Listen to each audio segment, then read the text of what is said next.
All right. Hey, how's it, everybody? It is right around 5 p.m. West Coast time. I'm going to say it's 2 p.m. Hawaii time. Yeah, 2 p.m. Hawaii time, 8 p.m. on that there East Coast, and 7 p.m. for our Central Time folk. I feel like I've got some noise that I don't want. There we go. All right. So, looks like we've got some raiders coming in right at the beginning. Hey, Terry. Good to have you here with Katie's Aura. And let's see here who else is in the house. Obviously, Shock throwing down that schedule. And I see that Gina resubscribed. Thank you so much with her Prime. I just love it when people use their Prime to subscribe. I don't know why. And all right, so we've got Lady Misty in the house. And we have got Shock being busy, upgraded internet stuff, mowed the grass, weed whacked, removed pavers and lumber, and worked on a client migration. God dang it, you are very, very busy, Shock. Come over to my house. You can work on my grass too. And Picola T here, wishing everybody a happy hump day. And yeah, I can assume that you are super tired by now, Shock. By all means, if you fall asleep in the middle of this, no flippin' worries. You got a week's worth of work done in one day, as far as I'm concerned. And let's see here who else we got. So we got Lady Misty, we got Shock, we got Picola T, Terry in Scotland, and then Katie's Aura. And all right, cool. So Gina saying welcome to Air Bodice. And yes, well, in my yard too, way more weeds than grass. I am starting to look into the no mow movement, where you rewild your lawn space, so that way you basically don't have to mow, or no mow / low mow, meaning you'd only have to mow it a couple times a year. And already I really only mow it a couple times a year, but I could probably put some more better native wildlife or grasses in my backyard instead of the thistle that I've got. And then I've got some I've got some wheat that somehow decided to grow in my backyard right now. I don't know why I've got wheat back there, but I do. And so I've got a lot of random stuff, but the thistles are basically the most bothersome, but I still like them. And Picola T, glowing today, extra sleep, new product. Just happy to be here. I am very happy to be here, but actually I made some poor life choices and some good life choices depending upon where you're sitting. If you're sitting close to me, I made, well, actually, now that I think about it, poor life choices. You see, right before this stream, I decided I have to take a shower. I can't stand myself.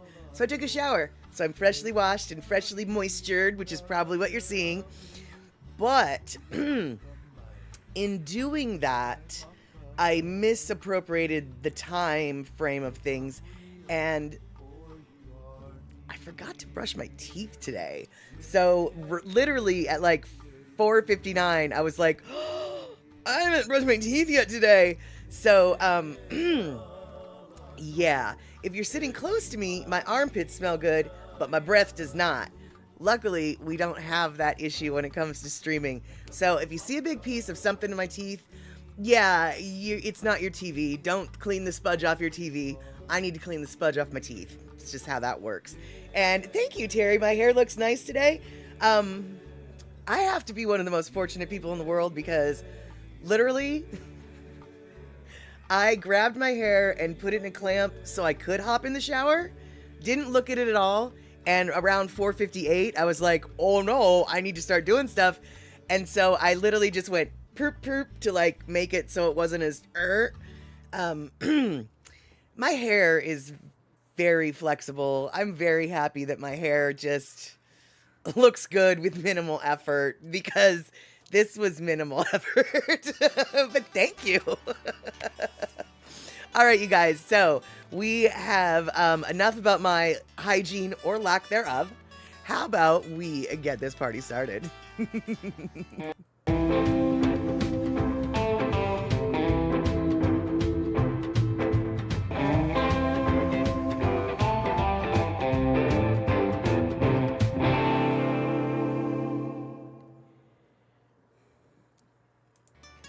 All right, there we have it. Now, one reason though, why I might be a little bit is because I just found out a couple hours ago that tomorrow I will be going to the ocean for just a nice little one-night vacation.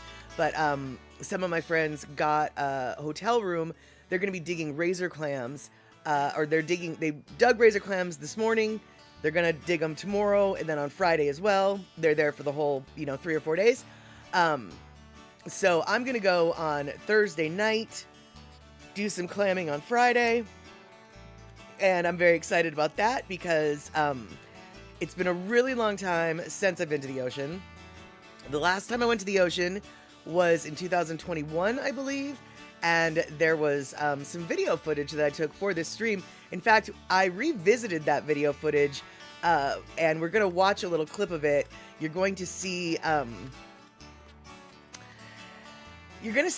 and hear a little mental health breakdown happen in real time on the video, and I'm showing that video. We'll talk about that actually when we get there, but let's see here, Picola T. How many of you have rushed the door only to discover too late that you've got 2 different pairs of shoes? Guilty. That's funny, Picola T. Never has that happened, but I have gone to work, I can't tell you how many times, with my shirt inside out.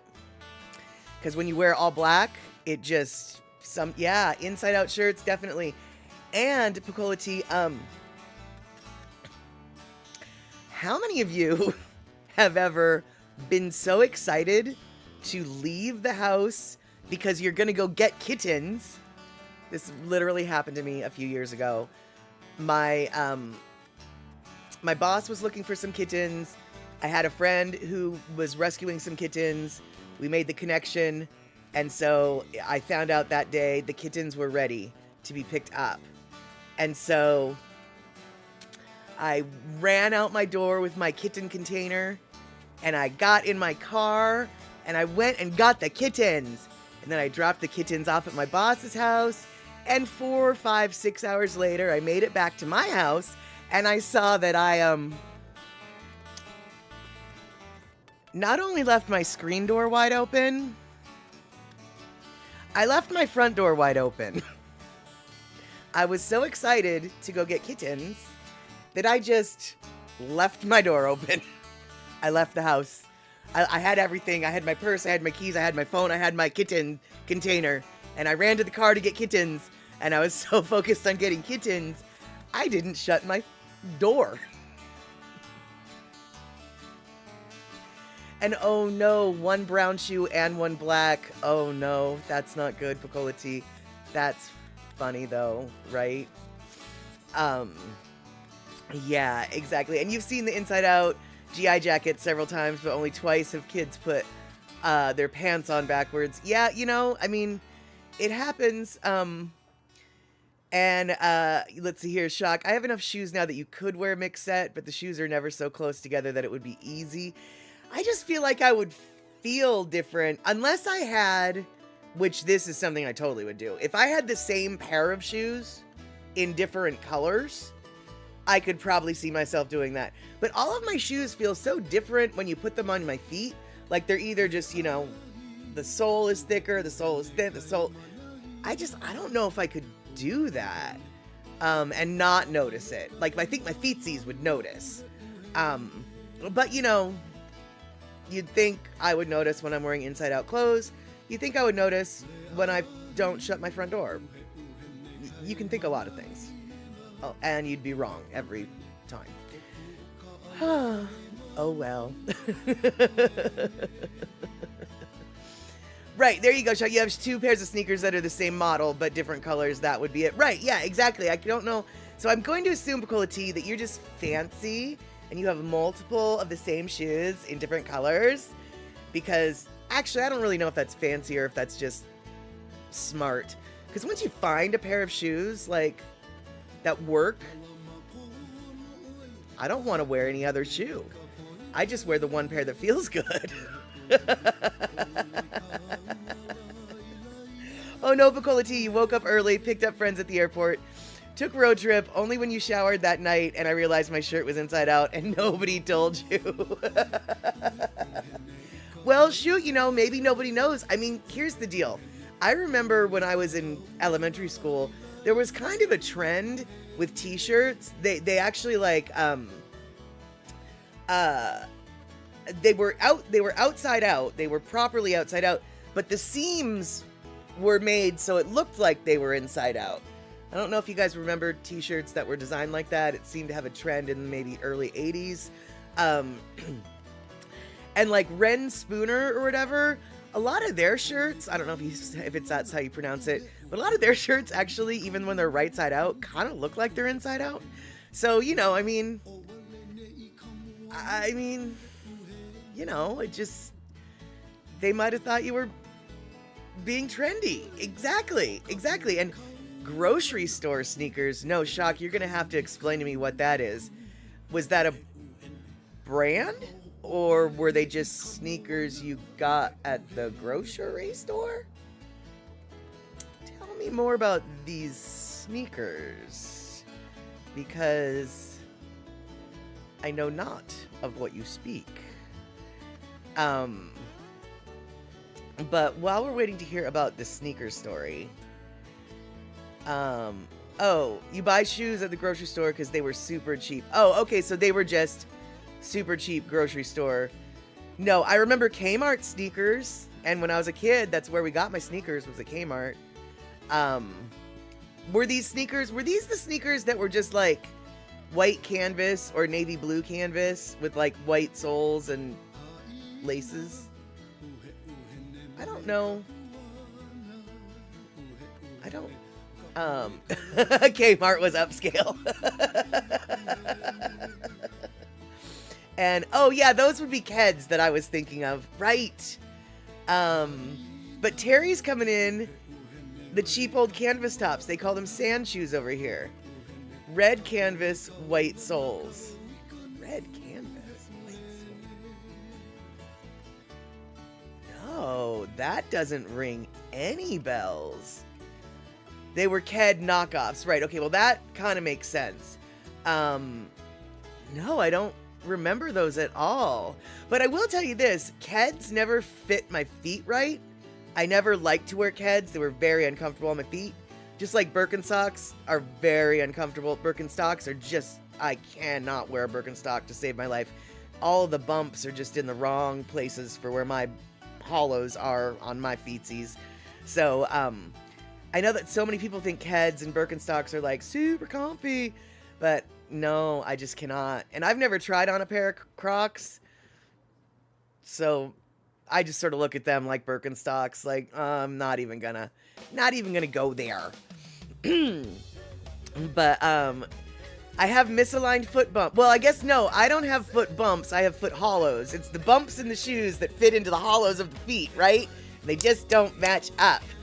And Shock, nothing ever fits your feet right. You wear 8.5 shoes, but your feet are size 6 because you cannot get super wide size 6. Oh, bummer, dude. That's a bummer. My sister has really wide feet and has that problem too. Luckily, with the exception of Keds and Birkenstocks, my feet are generally pretty happy in almost any brand of shoe. That's not true. Nike is way too narrow for my foot. For the most part, Nike's shoes are a little bit too narrow for my foot. But other than that, or at least they used to be, I haven't worn a Nike in like 30 plus years. So, you know, maybe they've redesigned things. And let's see here, Lady Misty, you have wide feet, also 6.5 equality. My feet are practically square.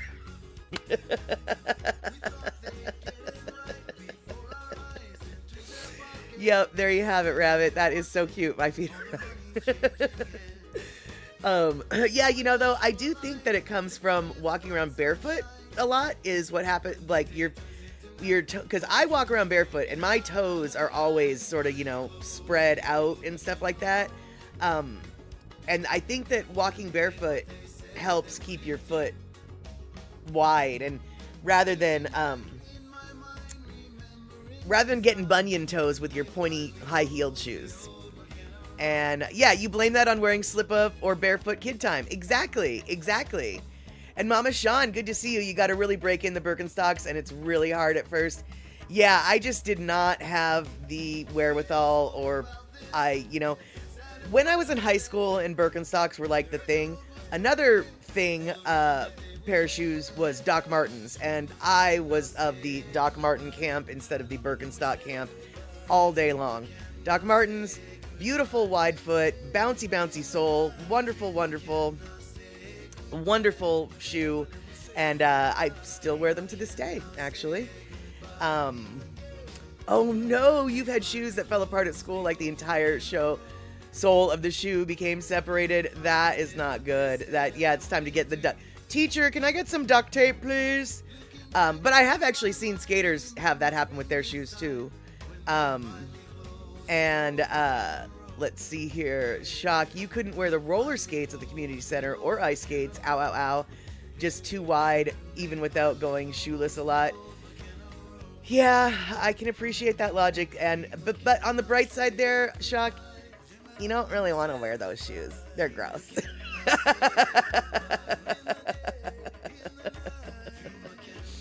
And let's see here. You just bought LL Bean purple hiking sandals because of your feet being so swollen lately.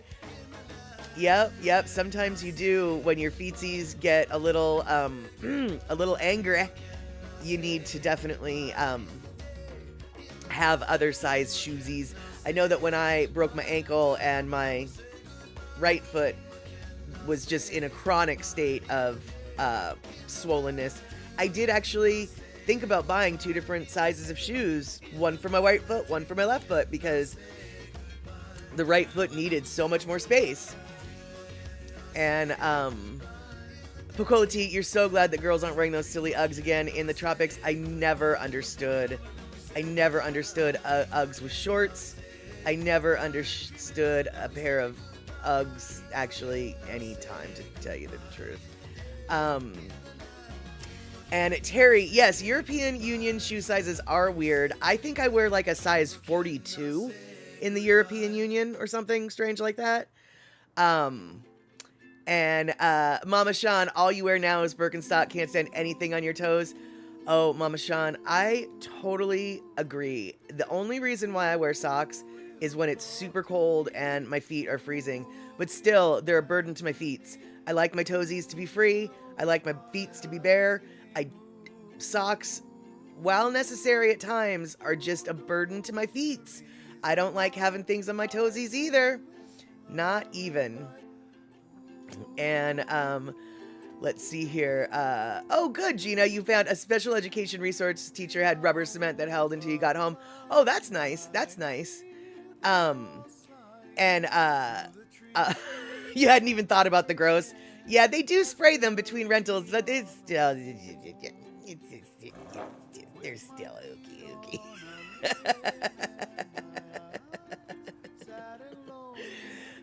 You put on 8.5 steel toes for yard work and stuff, and you wear your old pairs of slippers to Aikido or Karate, right? You do wear regular shoes to go to real places.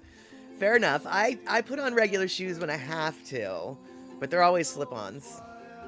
Unless they're my docs, in which case I have to tie them up. But it's not the season for docs anymore, so there you go. And I am being all girly about the cooties. Part of the reason, though, Shock, is because I don't like wearing socks. Because socks are a burden to my feet. And so once you factor that equation in, I think you can understand why I'm all getting ooky about the cooties. Okay? All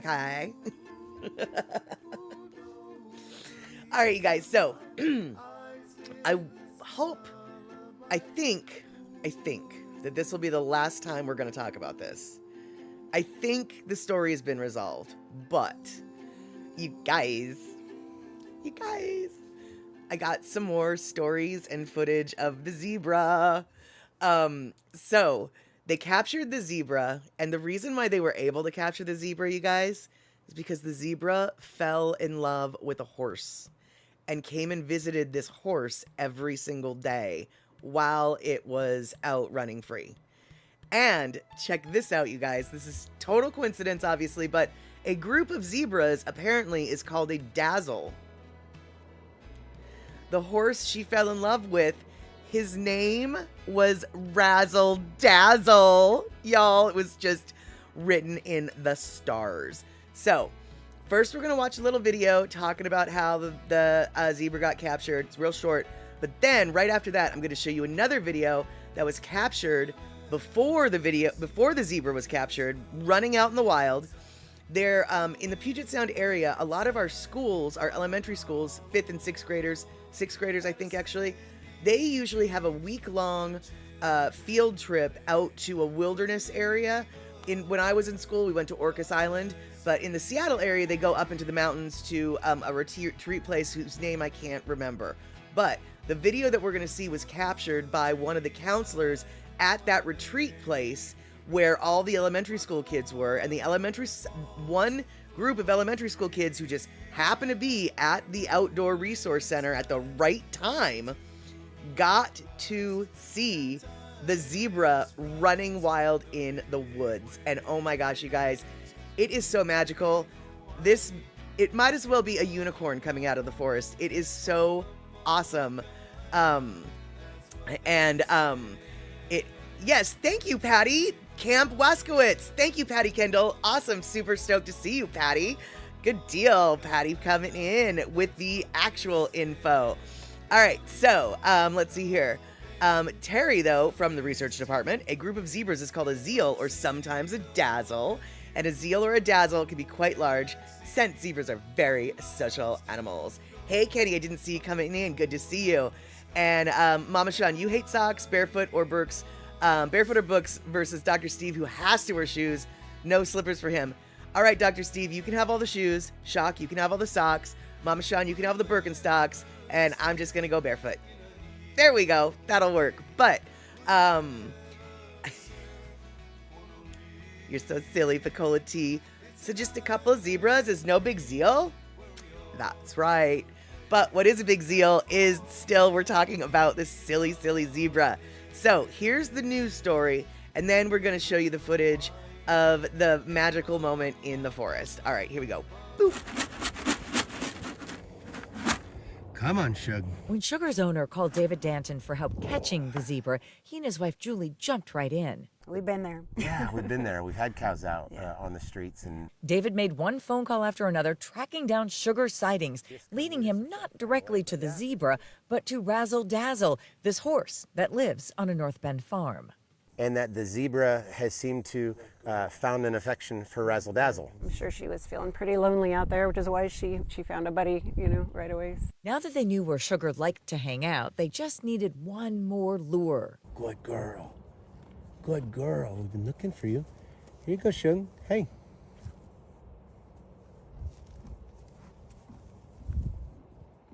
Oh, that's good, huh? Did you notice the treat David was tossing toward Sugar? White bread. Who knew?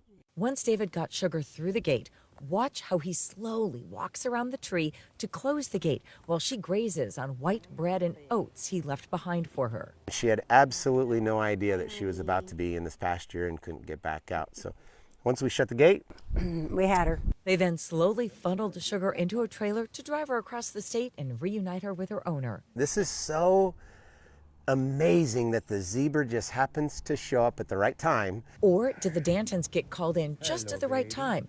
Either way, Sugar is back with her family.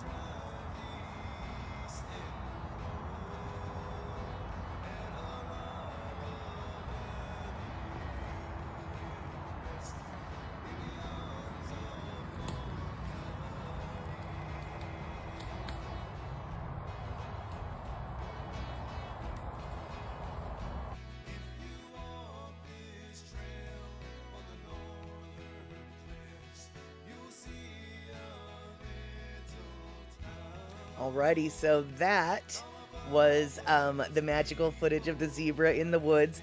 If I were more internet savvy, more graphically oriented, as it were, I would take that footage and I would change the zebra and take off its stripes and make it white and give him a little horn, give her a little horn, because it's a her, I think. And I would make that a unicorn walking through the woods, because basically, as far as I'm concerned, it might as well be a unicorn walking through that woods. It's so flippin' magical. And also, I have to say, and this is just, me bragging, I love the trails in our woods out here. They are just so green and beautiful. Okay, that's just how that works. I'm sure the forests in other places are just as beautiful, but I just thought that footage was just so completely enchanting. And, and so there we have it. And I know it is a little cute story. She had a little crush, and she liked white bread and oats. So she finally got captured. And it does seem like, even though zebras are known to be ridiculously ornery, this particular zebra does seem to have a pretty good temperament, from what the video and the stories of people near her were saying. So that's kind of good. And let's see here. Yours are pretty, but half of them seem to be poison ivy. Oh, yeah. See, poison ivy definitely is something that is around here, but not very common. I am about to say something I'm going to regret. I've never seen it. I've never touched it. I've never run across it. I've known people who have, but I personally have not. Now, we all know what I just did. So next week, when I come back from the beach, I most likely will have a story that involves me touching poison ivy, but let's just, hope that that's not happening. All right, so let's see here. You have entire trees covered in it. That and kudzu. Oh, what a nightmare. And hey, Darlene, so good to see you. No worries that that you're tardy. You were talking to E.T. Guerrero, Elaine. There you go, in Oahu. You've got a darn good reason. Real life trumps internet world. And let's see here. Just to catch you up, Mitchie Mama's making lasagna, only a half order. We talked about the zebra. The zebra fell in love with a horse, and that's why the zebra was easy to catch. What else did we talk about? Gosh, we talked about shoes. Yes, we did. So, we're scattering quite lovely and nicely right now at this moment. So you came in at a perfect time. And Kenny, the Min route between Gatesville, the county seat, and Copperas Cove, the largest town, is closed near the town of Pidcoke due to flood damage on the Cowhouse Creek Bridge. Wow, Kenny, I saw that there was flooding in Southeast Texas, but I didn't think you were in Southeast Texas, and I'm 90% you're not. So the flooding must be much more widespread than I had realized. So hopefully you got some high ground where you're at, and yeah, there you go. And let's see what we got here. Yes, it was a love story, Lily M. It was a love story, an interspecies love story at that. Exactly. And like I said, the funniest thing is a group of zebras is called a dazzle, and the horse she fell in love with, his name was Razzle Dazzle. It was written in the stars, I tell you. It was written in the stars. And yes, Gino, we do not take attendance. You were AWOL on Sunday, which is fine, and you seriously considered playing hooky tonight, which, by the way, any and all mods who have better things to do can play hooky any night. I'm about to say something that I'm going to regret, but we know that we are already on that roll. We are really blessed with the lack of trolls in this particular stream for some reason. I know. Why did I just say that out loud? I know. But luckily, even when we have to have the Sword of No Mercy, it's generally with pretty mild issues. So I can even handle that as long as everybody's got patience. And as a general rule of thumb, all y'all have a lot of patience. And so, no worries. Even if I was flying mod free, I think we could do it. those words I'm probably going to regret one day. But today, no. And tomorrow, no. And everything's going to be fine. And let's see here. See Honda, good to see you. And Trailed Us, what did you walk into? We're shifting topics right now, but we were talking about a horse named Razzle Dazzle, and the horse was the reason that the zebra got caught in the Pacific Northwest, because the zebra fell in love with the horse, and it was just so cute, the little love story. And let's see here. Oh no, Rick just got back from up north. He's going to try and get on soon, but was bringing wood out of the car to build our raised garden beds that need replacing. They're rotted out. Oh, gotcha. I was wondering how long Rick was going to be up north. Good to know that he made it back safe. And let's see here. Now, okay, so yes, life definitely interferes with stuff, and that's exactly it, Lilium. Our talks are so hamajang, nobody even knows how to throw a troll in the mix. It's just like, what do I even do with this? What do I even do with this talk? And let's see here. Uh-oh. Nervously listening to your cat under this desk. She keeps making those sounds. Yeah, those sounds definitely get me off my seat and wondering, where's the cat? And hopefully not on the bed. Let's get them off the bed right now. And one of my cats actually knows, after being thrown off the bed so many times, as soon as he starts making that noise, that he's just like, all right, I'm not allowed to throw up on the bed. Yeah, good. No, good. I'm glad you learned that. You're not allowed to throw up on the bed. And, Gina, I totally understand snarky. I totally understand medical anger. If you were here, actually, Gina, it is such a good thing you were not here on Sunday. And I don't mean that is in reference to you really at all, but if you were in a medical bad space on Sunday, my fuel would have only fueled your fire to a hotter degree, because I kind of went off on a medical issue myself that was driving me nuts and made me a little bit snarky. So, yeah. No need to apologize for the snark. Sometimes it happens, right? So, I'm so glad you're here. Hopefully you'll get a giggle or two out of some things and stuff. And, let's see here. Kenny, it's been a minute or so since you've had to be royal executioner on poorly behaved. Right, exactly. And it's okay if you never have to again. Precisely. And Bacola T, I have tried to teach my cats to throw up on the linoleum, in the bathroom, in the kitchen, wherever there's not carpet. I've tried. Nope, it's impossible. It is virtually impossible for any cat to vomit on anything other than blankets or carpet. They refuse.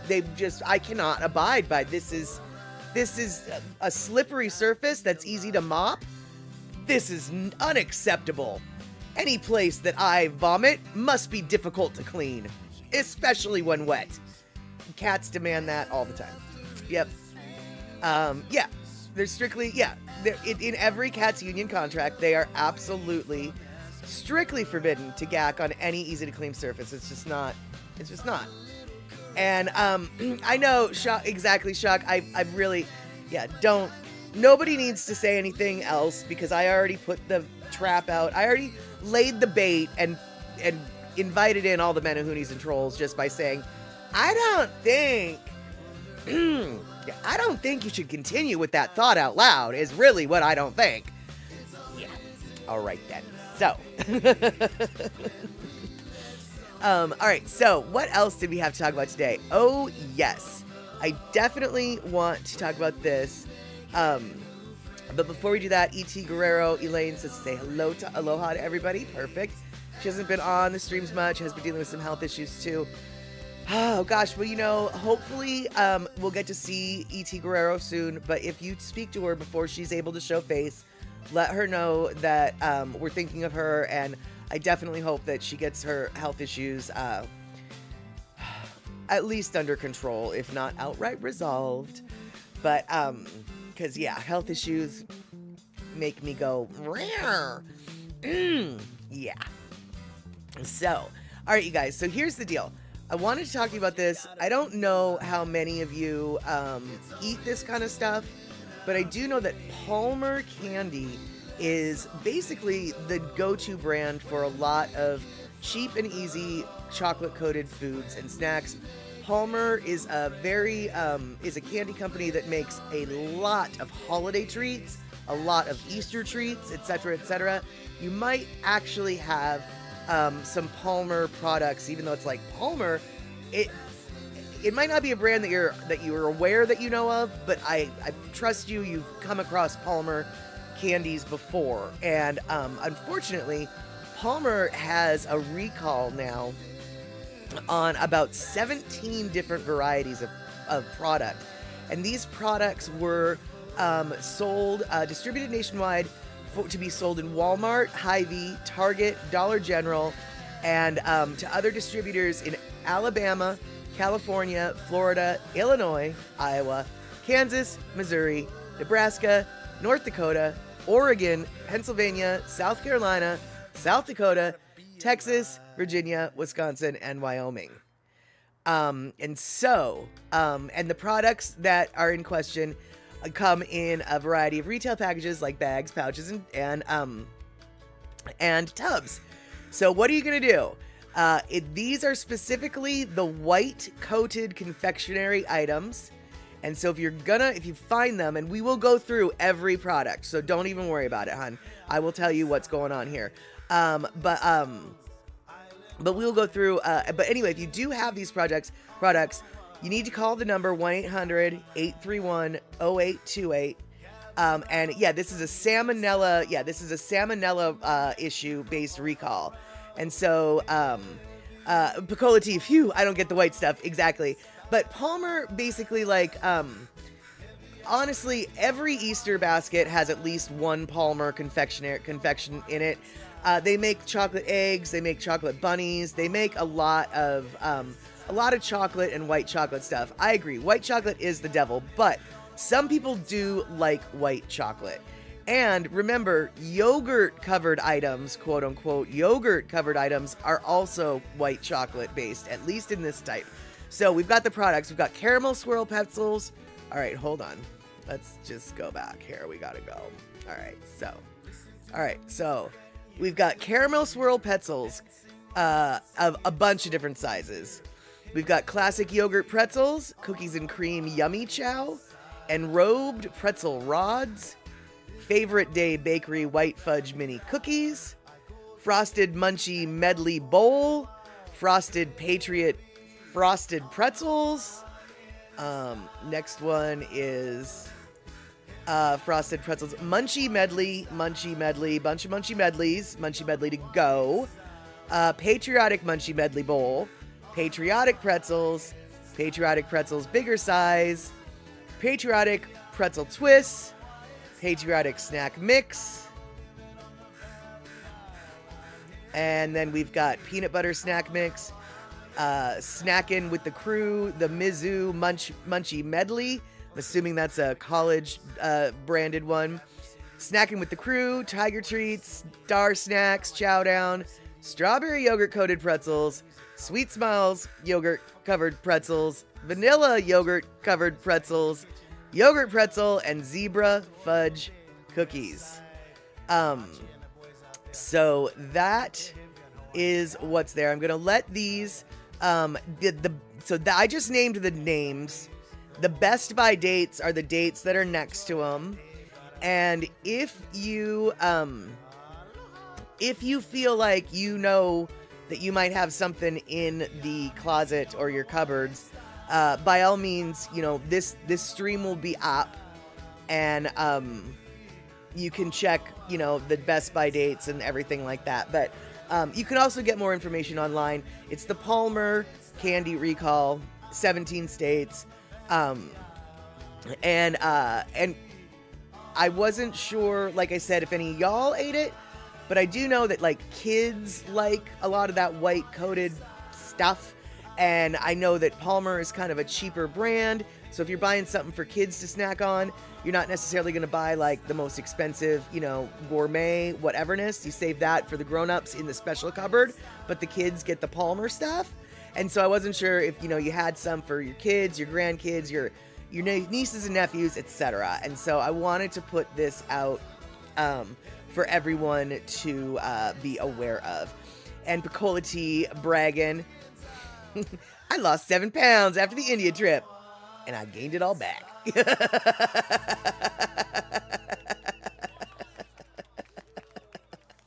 And let's see here. Kenny from the Cove doing the laundry. All right, so that's the list. And if anyone needs me to put that list back on, just let me know. Sounds like you guys are probably pretty safe though, because Darlene isn't eating that stuff and trying to be good. Gained 6 to 7 pounds. You've been trying to get off again. Ugh, tell me about that. Yeah. And nope, we do C's or the local chocolate handmade. Ooh to the rest. Precisely, Mama Sean. And it sounds like Mama Sean's got some good stuff up in the Fountain Hills, Arizona. There's a small local place to die for. Lovely. That sounds good. And my backdrop just fell. Hold on.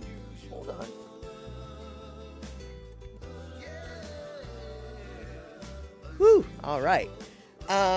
Any photos of the candies? No, I didn't think of taking a photo of the candy.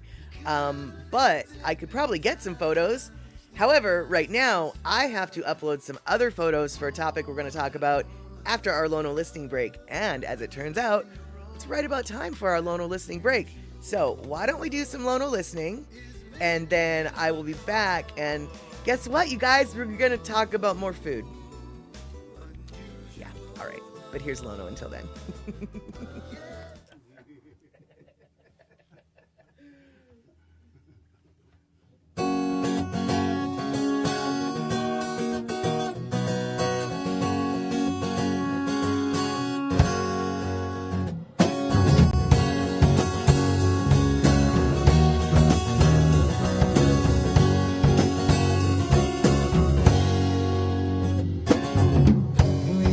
Sitting in this filthy room, I can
All right, there we have it. So, Better Than This is also, I think it was on an old Lono album, but it's also on one of the Eevee releases. I wish I could remember which one, but alas, it doesn't really matter because the Eevee releases that are available have their track listings, and so if it is on 1 or 2, I suggest you get whichever one it's on. And if it's on 3, 4, or 5, well, that hasn't been released yet, so you're not allowed to buy it yet anyway. But when you are going to be allowed to buy it, I will let you know. One could say I have turned into a bit of a nag in regards to finding out when 3, 4, 5 is going to be released. So, trust me, you're going to know. I think just for Lono to shut me up, he'll probably tell me as soon as he knows. So, yeah, there you have it. And, so let's see here. And Lady Misty, Darlene, yeah, I'm, the thing is with the weight loss that happened and it's, happening super slow, etc. Honestly, it's not even, being done in the name of weight loss. I mean, that's sort of a side effect. The reality is the gluten and the sugar is sugar's not good for anybody, and the gluten is not good for my autoimmune disorder. So ultimately, for the rest of my life, sugar and gluten are going to have to be avoided. Now, when I say avoided, I don't mean strictly prohibited. Just the other day, I went out for dinner and had a cocktail that was made with, oh my God, so many fruit juices. There was a lot of sweetness in that drink. Mango puree, strawberry puree, pineapple juice. It was a tropical treat, let me tell you, the most deliciousness ever. But, there was probably 30 or 40 grams of sugar, even natural sugar, whatever. There was a lot of sugar in that drink. It is what it is. So, let's see here. Did I go quieter? I don't know. Okay, so Mama Sean says, fix your sound. You've gone quieter. Or is it just us? I cannot answer that question because you're the one that's hearing it. But I did just adjust my mic up. Terry says it sounds fine. I just adjusted the background music a little bit down. So Mama Sean's like, oh, wait, maybe it's just us because Terry says it's fine. So I don't know. And oh my God, Shock. Also, things taste a lot more sweet when you reduce sugar consistently. Tell me about it. In fact, I drink this electrolyte drink every day because part of an issue with the autoimmune disorder I have is we have electrolyte imbalances, and my labs back in the day showed me a dangerously low level of potassium. And so it's like, well, okay, this electrolyte supplement has like 1,000 milligrams of potassium. It's not going to hurt. Hopefully not going to hurt. As it turns out, no, it's really good for me to take. My potassium levels in my blood have since gotten into a very nice range. But it is a stevia sweetened electrolyte drink. And at first it was very acceptable to drink. But the last few days, it has been really difficult to drink it because it is so sweet. And it's coming from the same jar that it's always come from. So it's not like any of the recipe changed at all. It's clearly something to do with my interpretation of how sweet is. And it is so flippin' sweet. I don't really know how I'm gonna keep drinking it because it suddenly got way too sweet for my taste. And right, Picola Tea, the teeniest amount of stevia goes a long way. And as David Lee Roth once sang, seems like everything I like will make me sick, poor, or fat. Yep, that's true. And yeah, Shock, that's basically what I'm thinking I'm gonna have to do is just dilute it and drink instead of 1 scoop for 16 ounces, I'm probably gonna do 1 scoop for 32 ounces. It'll be the same at the end of the day, but it'll be easier to get down.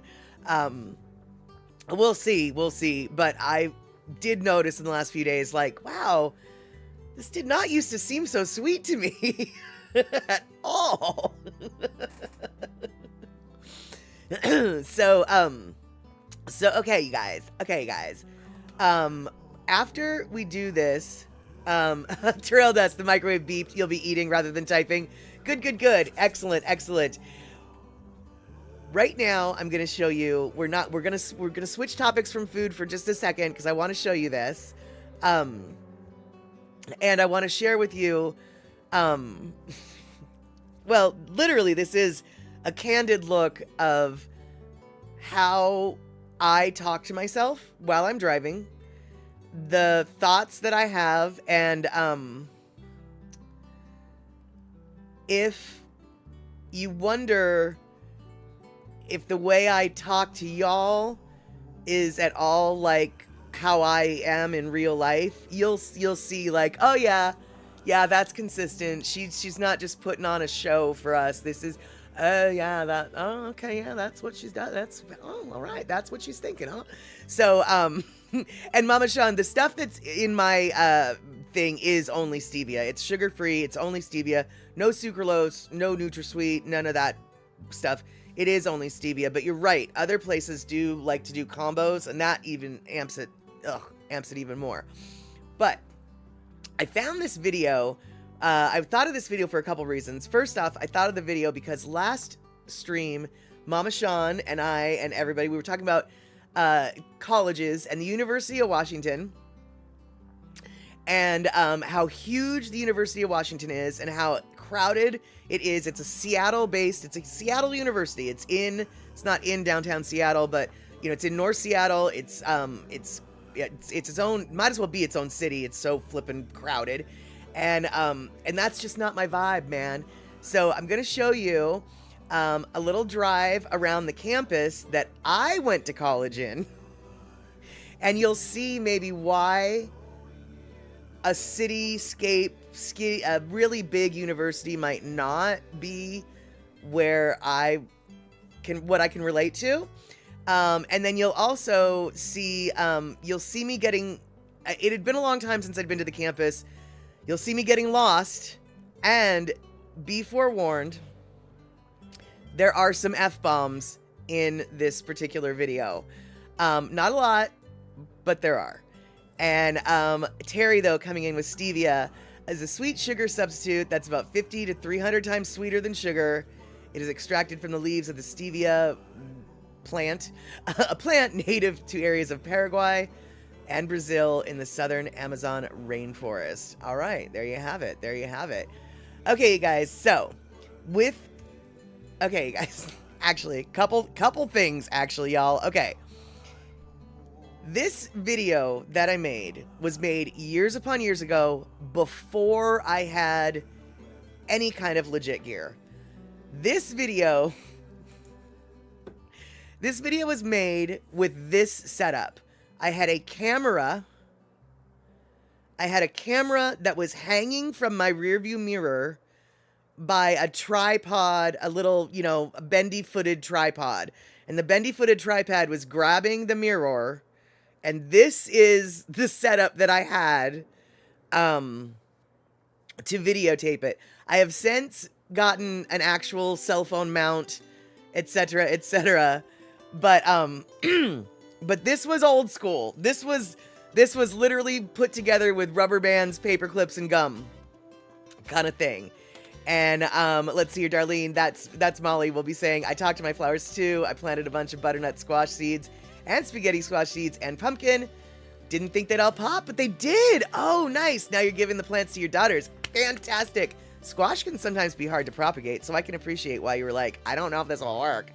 Okay, you guys. So just remember, this is a video that was done a long, long time ago. I know, Sionda. And I used this video to learn how to do subtitles. So I learned how to do subtitles with this video. Here we go.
Okay, so Ash still looks the same.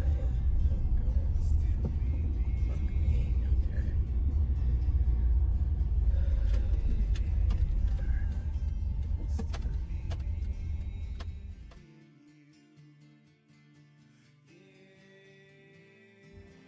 All right. No. Whoa. Hold on. Something is happening here.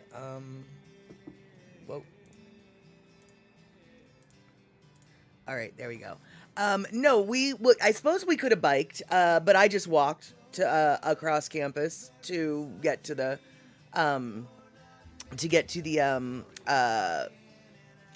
classes, I guess is the word I'm looking for. I'd say it was maybe a mile walk to, across campus to where the actual buildings where learning takes place. But basically, though, for the most part, the campus is enveloped in 1,000 acres of woods, and we have a beach. The school has a beach front on the Puget Sound, and our beach is a nude beach. So, super duper hippie school, without a doubt. And, Bacola T, I think you were asking if I can get a degree in Sasquatchology, and, Bigfoot and cryptozoology actually would be, the technical study. And no, I could not get a degree in that because for the most part at the Evergreen State College, they do not give you degrees in, any kind of major. You don't major in whatever. You just get a Bachelor of Arts, or you get a Bachelor of Science, or you get a Master's, or you get a BA/BS if you went down the dual path. I only got a Bachelor of Arts. If, of course, I were to say what I majored in, I can say, in order to graduate from Evergreen, you need 180 credits. And so over 100 of my 180 credits were psychology based. So I clearly majored in psychology. But since you don't have any kind of major, they don't really give degrees in that way. But all that being said, I could have, if I wanted to, because at Evergreen, they allow you to do independent studies where you can literally create your own class and you study a thing for a quarter and you answer to a particular faculty member who assesses your work, and it's called an independent contract. And so if I had been so inclined to have an independent contract in cryptozoology focusing on Sasquatch and Yeti in particular, you better believe I could. I could have spent an entire quarter. I could have spent an entire year if I if I had a curriculum outlined for myself that a faculty member would be willing to sponsor me for. And by the way, when I say faculty member, what I mean is a professor. But at Evergreen, you don't call anybody doctor anything. You don't call anybody, you refer to your professors, you refer to your faculty members by their first name, and your teachers are basically your faculty members. Some of them, most of them are doctorate professors. Some of them aren't, but we don't recognize titles at Evergreen because that's just Evergreen for you. So, yeah, see, Evergreen and UW, two very different locations.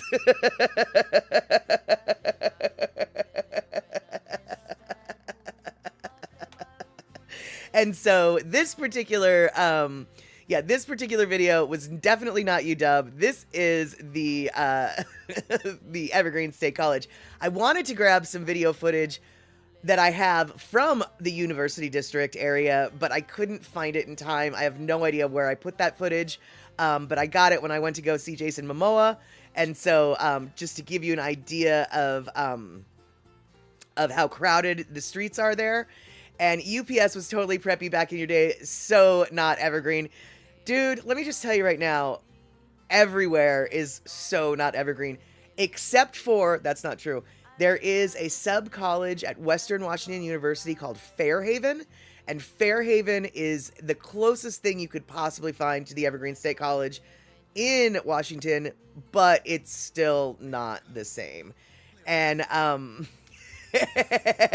Kenny from the Cove, hold on a minute, Skippy. Let's circle back around to that nude beach. Did I ever go there? Were you naturally dressed? I did go to the nude beach many times. I always had clothes.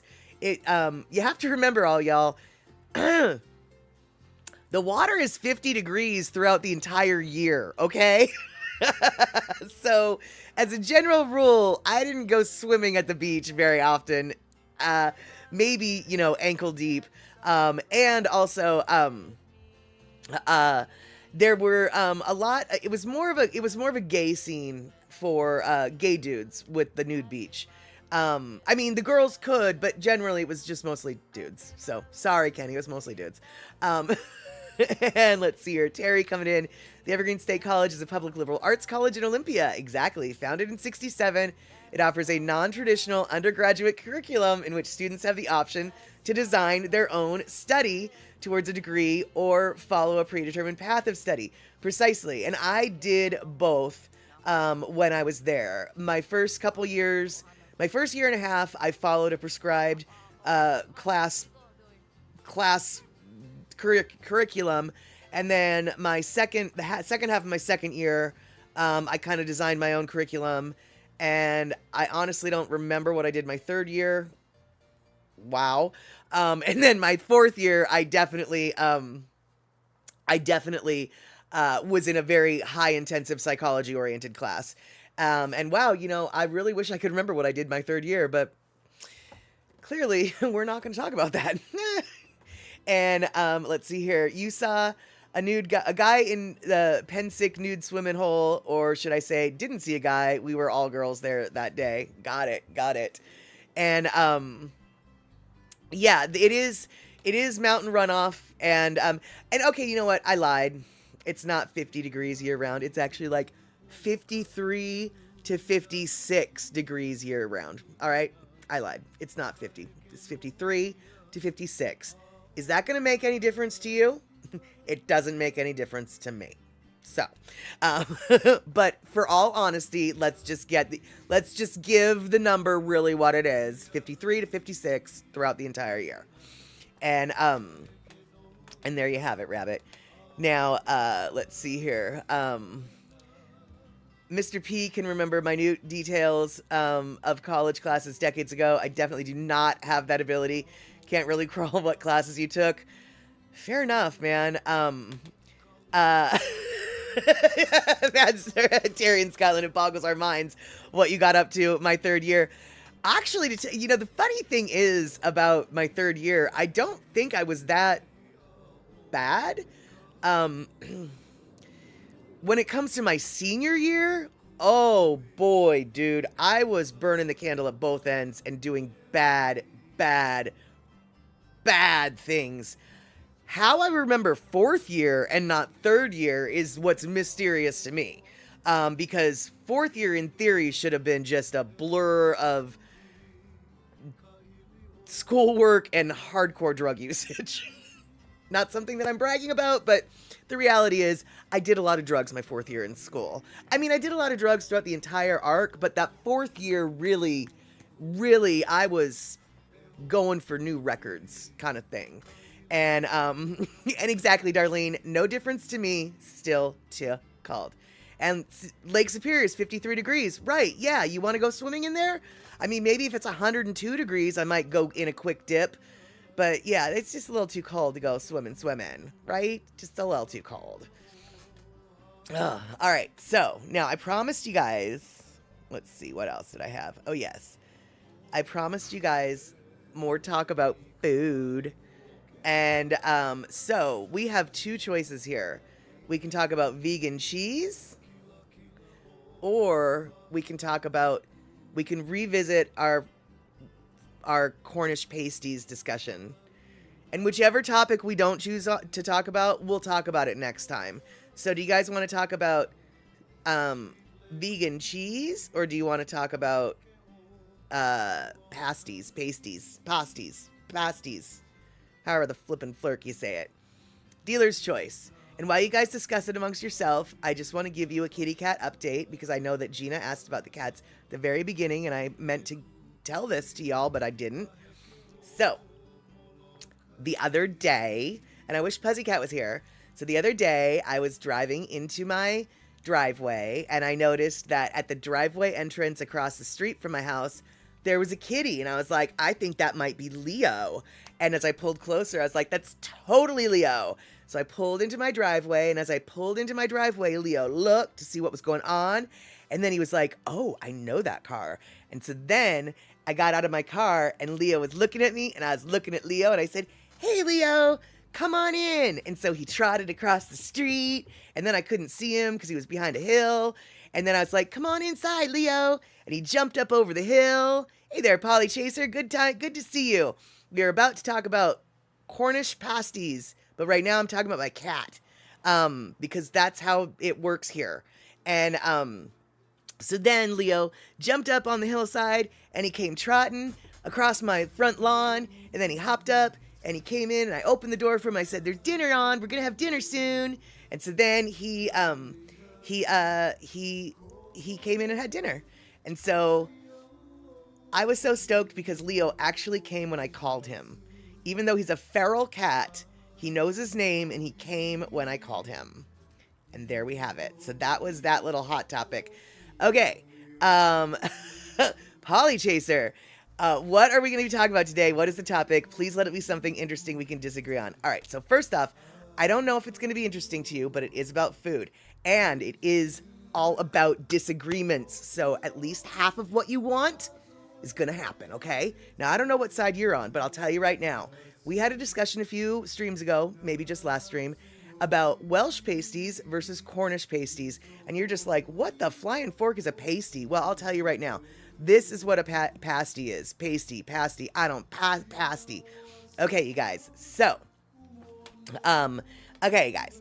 So, this is all the pasties, right? And let me just hold on. Let's go. Right, we got. All right, that is what a typical Cornish pasty is going to look like, right?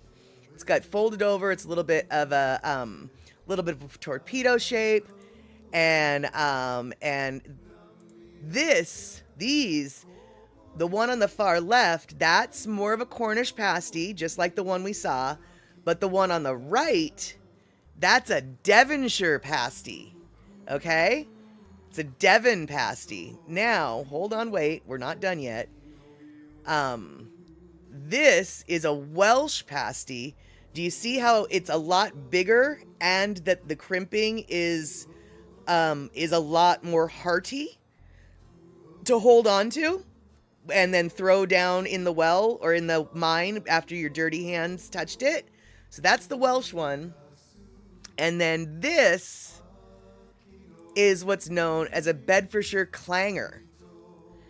And the clangers are a meat pie for 2/3 of it, but the other third of it is a fruit pie.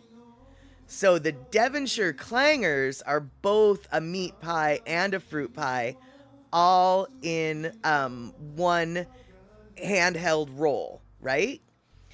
And so the differences apparently are some of the differences have to do with the ingredients, and I've got my notes somewhere. Okay, so I've got notes. Your taste buds are so immaculate, you argue that if I do not like something, there is no way anyone should eat it. Fair enough, I can appreciate that, but here's the deal, Polly Chaser. I disagree because if I don't like it, that means there's more for everybody else. And if you don't like it, that means there's more for me.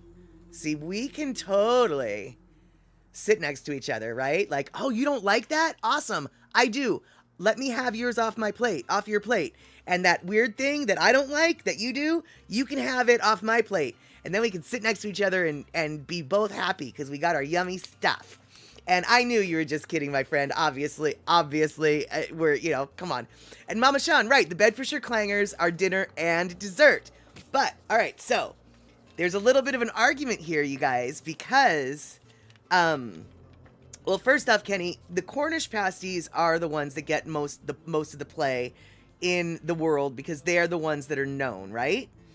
But the Welsh pasty, actually, they also call them an oggie, and the Welsh ones are bigger than the Cornish ones, but the Welsh ones can be proven to be, there's historical documents that show that the Welsh pasty has been used since 1181, whereas the Cornish pasty can only trace its history back to 1746.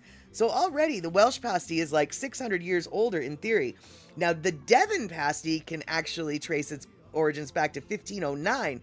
Once again, still beating the Cornish pasty. So the Cornish pasty, they like to think that they're all that, but others have said, I don't know if that is the case. Now, a Welsh pasty apparently usually has lamb or mutton. They have leeks. They have what's known as a swede, although in the United States we call that rutabaga. And then it also comes with red currant jelly and currants mixed in it. Also, yes, Darlene, the pastry for a Welsh pasty is flakier and less pastry to filling ratio. The Cornish pasties have more crust, less filling, and it's not as flaky of a crust. And so you like your pasty with olives and mayonnaise, then I dip them in your tea so it gets nice and munchy. I don't really know if I can believe you, but you do seem to be sincere when you say sure does make the wife angry, but it's glorious. But as a general rule, I think the Cornish ones usually are, I think for the most part, they're all meat pies, although they do make variants that are vegetarian. The Bedfordshire clangers aren't just a meat pie, they're a meat and a fruit pie all in one. But yes, they're all a meat pie-esque. And let's see here. And and let's see here. So Terry coming in. Hold on. Birdies. I'm not sure if you meant birdies or breedies. Bridies are said to have been invented by a Forfar baker in 1850s. The name may refer to the pie's frequent presence on wedding menus, or to Margaret Breedy of Glamis, who sold them at the Butter Market Fair in Forfar. God darn it. Some English words are really difficult to say, you know. And so bakers in Forfar traditionally use short-cut crust pastry for their birdies, but in other parts of Scotland, flaky pastry is sometimes substituted. So there you go, right there. There is a difference in crust amongst some of the variants, and the filling usually consists of minced steak, butter, and beef suet seasoned with salt and pepper. So that one sounds a little bit more different than the traditional Cornish pasty, which I think has beef and potato and a couple other, vegetables in it. And obviously the modern variants have whatever kind of ingredients they want to stuff in them. But bridies,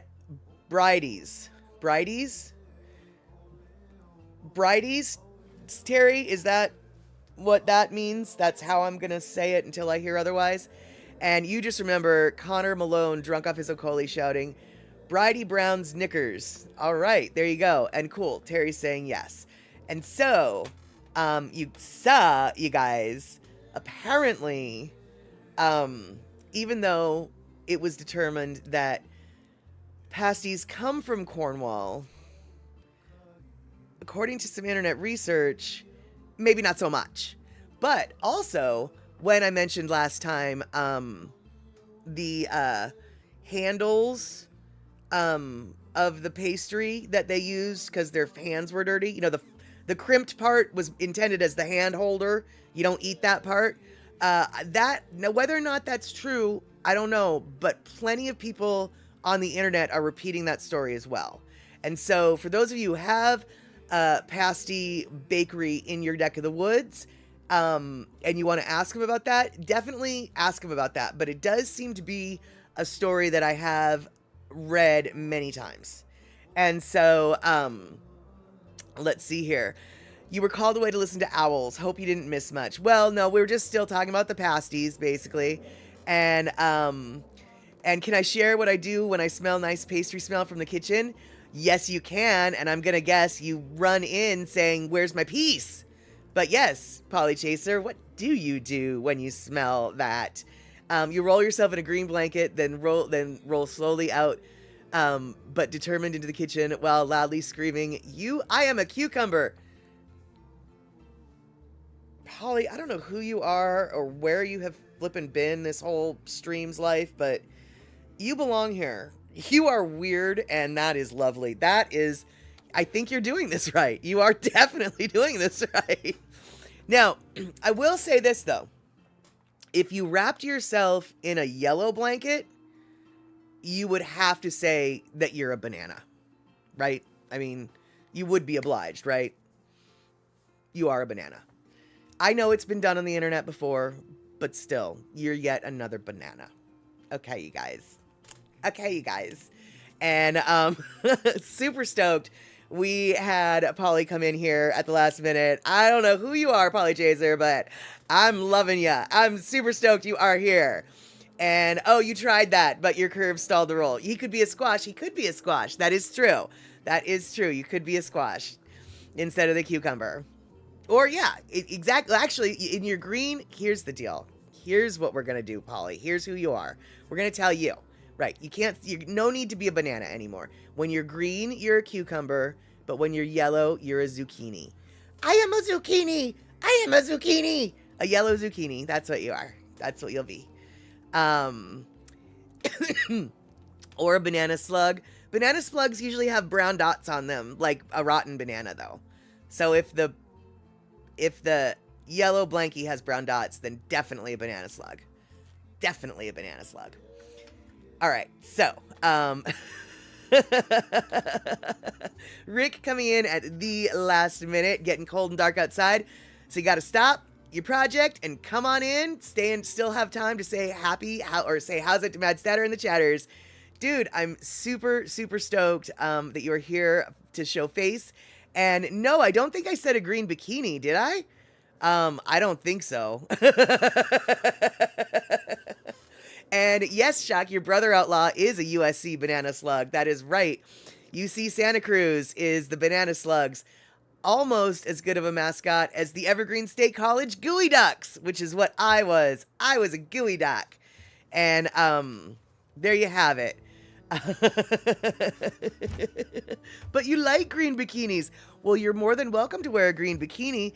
But if you are going to wear a green bikini instead of wrap yourself in a green blankie, then you're going to be a cucumber that's partially peeled. Right? Right. And sometimes you do have to peel the cucumbers because the skin is kind of bitter. So there you have it. And let's see here. You should be on your way to the lumber shop for more work for tomorrow. Well, we've got 3 minutes before we're going to wrap it up. So might as well just wrap things up right now. And I want to say thank you to the mods for hanging out, even if you weren't in the mood to be here. I want to say thank you all for putting up with the scatter of the things. And I want to thank all the subbers, resubbers, etc., etc., and a wrapped outrageous cucumber in a bikini shouting loudly. What could possibly go wrong? If you were in New Orleans, you would totally fit in, dude.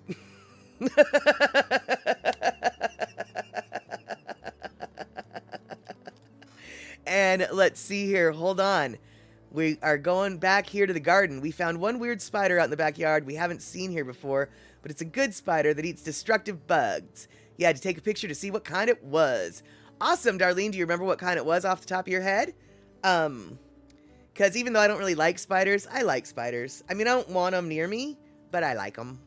And you guessed that we have established that you're pretty much useless. That is fairly common for this particular stream, because chatter by definition is useless, meaningless, pointless.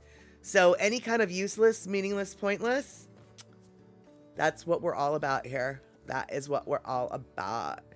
Okay, you guys, 1 minute left to the bottom of the hour. It is Wednesday, I think. This means next time we get to see each other, it'll be Saturday, 6 p.m. What are we going to watch? I think we're going to watch Kuleana Maui. I know it'll be the third time we've watched it, but it's in my brain. I want to watch it. So, sorry that you have already seen it maybe twice before, but you know, we're gonna watch it again, and so yeah, we're gonna watch it again. So Kuleana Maui was gonna be 6 p.m. West Coast time, and if you're not in the mood for a movie but you want to hang out and chat later on, Sunday 5 p.m. West Coast time, as per the usual, we will talk about some vegan cheese, y'all, because we didn't talk about it today. We got the vegan cheese update. And that's right, vegan cheese is taking names and kicking asses. No, kicking asses and taking names. That's right. All right, then. So, we are not the deep end of the pool. I don't even know if our pool is filled.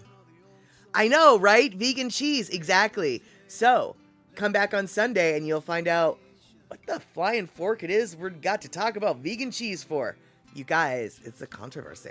It is controversial. All right, then. So, on that note, we'll see each other maybe on Saturday, hopefully on Sunday. Take care, you all. And, yeah, have a good one, y'all.